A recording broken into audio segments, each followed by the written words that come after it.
Stock market लगातार चौथे दिन बाजार में बिकवाली, जिसके चलते सेंसेक्स 508 अंक गिर गया और निफ्टी 50 23,382 पर बंद हुआ।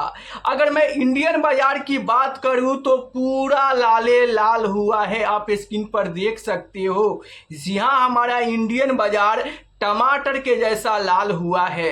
अगर मैं ग्लोबल बाजार की बात करूं तो आप देख सकते हैं सारे ग्लोबल बाजार यहां पर भिंडी की तरह ग्रीन दिख रहे हैं, लेकिन गिरावट सिर्फ हमारे इंडियन बाजार में ही हो रहा है। क्यों, क्या कारण है, चलिए सब कुछ मैं आपको इस वीडियो में बताऊंगा। उससे पहले मैं आपको बता दूं कि लार्ज कैप की बात करूं तो आप स्क्रीन पर देख सकते हो निफ्टी 50 में आज 0.70% का गिरावट हुआ है। वहीं पर अगर मैं निफ्टी बैंक की बात करूं तो 1.10% का गिरावट देखने को मिला। अगर मैं निफ्टी नेक्स्ट 50 की बात करूं तो यहां पर 1.62% का गिरावट दर्ज किया गया है। निफ्टी 100 की बात करूं तो 0.88% का गिरावट हुआ है और निफ्टी 200 की बात करूं तो यहां पर भी 1% का गिरावट देखने को आज के दिन मिला है। अगर मैं यहां पर मिड कैप इंडेक्स की बात करूं तो आप देख सकते हैं निफ्टी मिड कैप 100 की बात करूं तो 1.45% का गिरावट देखने को मिला।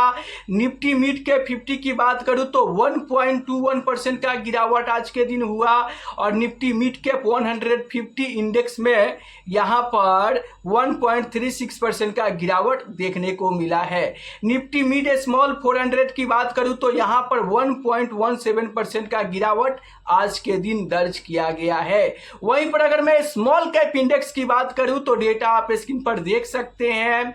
निफ्टी स्मॉल कैप 100 में 0.88% का गिरावट हुआ है।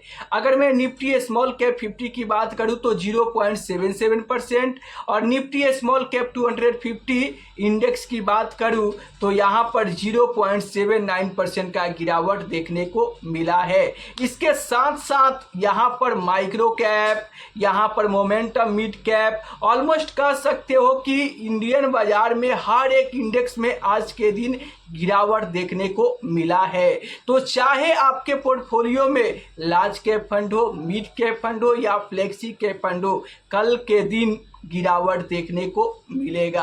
अब चलिए मैं आपको फाइनली बता दूं कि आखिर ये गिरावट क्यों हो रहा है।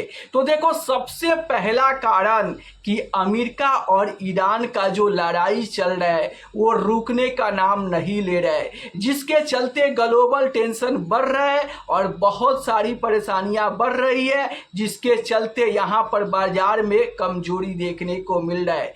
दूसरे कारण की मैं बात करूं तो FII यानी विदेशी निवेशकों ने लगातार बिकवाली कर रहे हैं, जिसके चलते बाजार में यहां पर गिरावट देखने को मिल रहा है। विदेशी निवेशकों का कहना है कि कल नहीं आज नहीं अभी बेचो और इंडियन बाजार से भागो।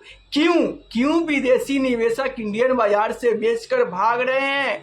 क्योंकि उनको इंडियन बाजार में पैसा नहीं बन रहा है।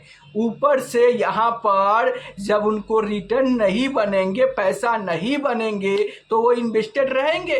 बिल्कुल नहीं रहेंगे। उनको लगता है कि इंडियन बाजार से अच्छा खासा पैसा किसी दूसरे बाजार में बन सकता है, इसलिए वो इंडियन बाजार से पैसा निकाल कर भाग रहे हैं और उनको जहां भी अपॉर्चुनिटी दिख रहा है वहां पे इन्वेस्ट कर रहे हैं। अगर मैं तीसरे कारण की बात करूं तो कच्चे तेल की कीमतों में तेजी से आज उछाल आया है, जिसके चलते बाजार यहां पर कमजोर देखने को मिला है। तो आपकी क्या राय है, आखिर क्यों लगातार चौथे दिन आज गिरावट में बाजार बंद हुआ और आगे और कितना गिरेगा? आप अपनी राय कमेंट बॉक्स में ज़रूर बताना और ज़रूर बताना कि आपके पोर्टफोलियो में अभी कितना लॉस देखने को मिल रहा है।